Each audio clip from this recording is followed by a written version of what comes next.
the thing about patriotism, the sort of sine qua non of the structure is a willingness to pay a cost for something that you believe in. And, Mhm. I think many of us are showing that we do that naturally. I don't find that terribly surprising. I think patriotism is a real phenomenon, and there are always, it's not the most common property, but it's not uncommon to find people who are willing to sacrifice for their nation or for values that are worth fighting for.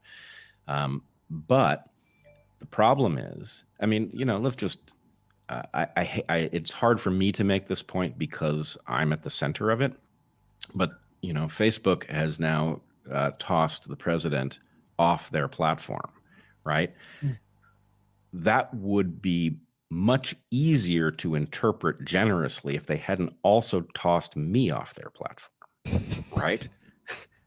I mean, the problem is Facebook has displayed a willingness to evict people who are simply pointing out the corruption of both parties, right?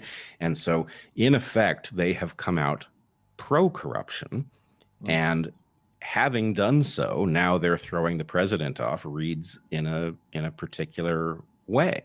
So I should say, for those who don't know the story, under a great deal of pressure that was exerted when I announced on Twitter that I had been thrown off Facebook, Facebook did reverse course and claimed that it had been an error.